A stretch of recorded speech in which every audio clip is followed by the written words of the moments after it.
Assalamualaikum warahmatullahi wabarakatuh. Hai anak-anakku kelas 2 MI Al-Khairiyah 02 Semarang. Bagaimana kabar kalian hari ini? Tentunya dalam keadaan sehat walafiat ya. Semoga Allah selalu memberi perlindungan kepada kita semua dari segala macam gangguan dan halangan. Amin ya rabbal alamin. Marilah anak-anakku, sebelum kita mulai pembelajaran kita kali ini, kita berdoa terlebih dahulu. Berdoa mulai.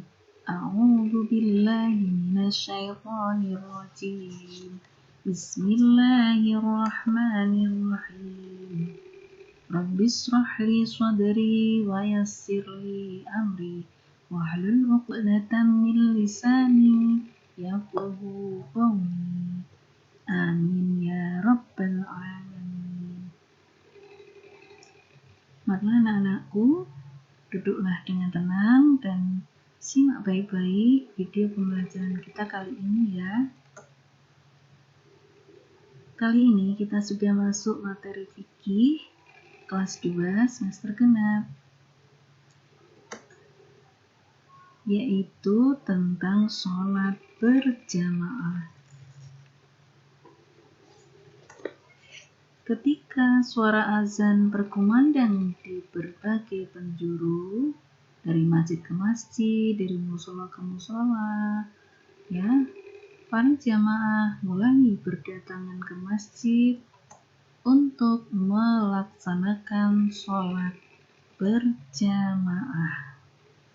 Ketika waktu sholat sudah tiba, mereka mulai sholat dengan berjamaah bersama-sama, terutama anak-anak ustazah yang rumahnya berdekatan dengan masjid. Ya, kalian bisa lihat di layar ini, yaitu tentang orang-orang yang sedang sholat berjamaah. Karena waktu sudah dimulai sholatnya, maka mereka berdiri semua dan berjajar dengan rapi. Kecuali anak-anakku yang sedang berhalangan datang ke masjid karena dalam keadaan hujan ya yang sangat deras, mungkin juga dalam keadaan yang tidak menyenangkan ya, banjir masuk ke rumah dan sebagainya karena hujan yang sangat deras, kemudian juga sakit ya, yang sedang sakit sehingga berhalangan untuk datang ke masjid, maka anak-anak dapat melaksanakan sholat berjamaah bersama keluarga di rumah masing-masing. Apalagi pada musim pandemi seperti ini ya, agar tidak was-was atau khawatir, maka sebaiknya kita sholat berjamaah di masjid. Pertanyaannya adalah, apa itu sholat berjamaah? Secara bahasa, sholat yang dikerjakan secara bersama-sama. Ya, jadi sholat berjamaah secara bahasa adalah sholat yang dikerjakan bersama-sama. Kemudian secara syar'i, sholat yang dikerjakan bersama-sama oleh 2 orang atau lebih, satu menjadi imam dan yang lainnya menjadi makmum. Berikutnya, sholat berjamaah terdiri dari imam dan makmum. Imam adalah pemimpin sholat. Imam selalu berdiri di depan dan makmum berdiri di belakang imam ya. Ini ada gambar di sini. Imam selalu ada di depan dan makmum berdiri tepat di belakang imam. Makmum diwajibkan mengikuti segala gerakan yang dilakukan oleh seorang imam. Makmum harus membentuk barisannya, contohnya seperti pada gambar, membentuk barisan yang tertib dan teratur. Jika makmum banyak, maka dapat membentuk barisan yang banyak pula. Contohnya pada sholat Jumat ya, sholat sunnah Jumat. Karena diwajibkan atau dianjurkan untuk berjamaah, maka shaf paling depan harus dipenuhi dulu, harus ada dulu penuh, baru shaf yang kedua diisi. Begitu seterusnya.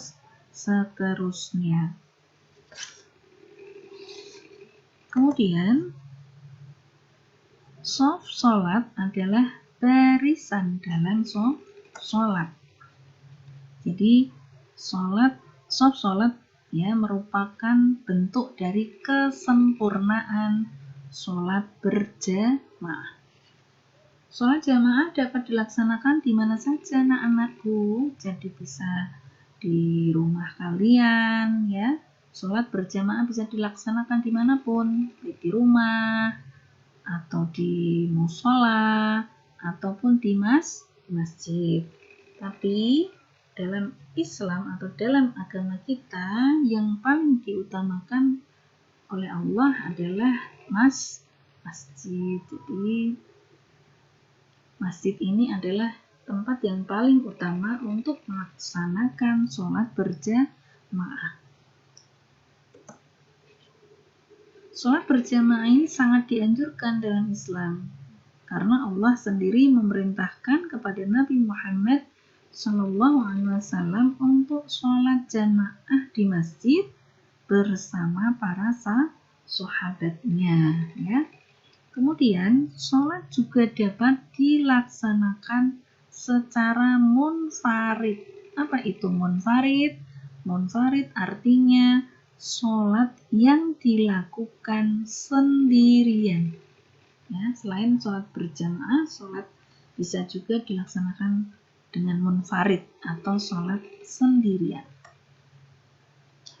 Namun, sholat berjamaah lebih baik daripada sholat sendirian karena pahala sholat berjamaah adalah 27 kali lipat daripada sholat sendirian. Seperti sabda Rasulullah SAW tentang keutamaan sholat berjamaah, Bismillahirrahmanirrahim. An Abdillah bin Umar anna Rasulullah sallallahu alaihi wasallam qala sholatul jama'ati tafdulu sholatal fardhi bisab'i wa isrina darajatan. Dari Abdullah bin Umar bahwa Rasulullah sallallahu alaihi wasallam bersabda, sholat berjamaah lebih utama dibandingkan sholat sendiri sebanyak 27 derajat. Jadi 27 itu bisa ba'i wa isrina. Darajah adalah derajah. Jadi pahala sholat berjamaah itu 27 kali dibandingkan sholat sendirian. Sholat yang disunahkan berjamaah antara lainnya adalah sholat fardu 5 waktu, sholat Jumat, sholat tarawih dan witir, sholat Idul Fitri, sholat Idul Adha. Berikutnya adalah sholat minta hujan atau istisqa, sholat gerhana matahari, gerhana bulan, dan juga sholat jenazah. Itulah beberapa sholat sunnah yang dianjurkan, sholat sunnah yang dianjurkan untuk dilaksanakan secara berjamaah. Ya anak-anak, itu dulu materi yang Ustazah sampaikan kali ini dalam pembelajaran video materi fikih ya. Tolong disimak baik-baik, didengarkan apa yang sudah Ustazah sampaikan tadi. Nah, tugas kalian kali ini adalah menulis hadis tentang keutamaan sholat berjamaah. Setelah ditulis dengan rapi, lalu membaca ulang, kemudian dikirim dalam bentuk voice note. Begitu tugas kalian hari ini ya. dibaca, setelah ditulis dibaca, lalu direkam dalam bentuk voice note, kirim ke ustadzah masing-masing, yaitu Ustadzah Rina maupun Ustadzah Nisa. Terima kasih anak-anak, sekian dulu dari ustadzah. Marilah kita tutup pembelajaran video kita kali ini dengan bacaan hamdalah bersama-sama. Alhamdulillahirobbilalamin. Terima kasih atas perhatiannya. Semoga berkenan dan bermanfaat. Wassalamualaikum warahmatullahi wabarakatuh.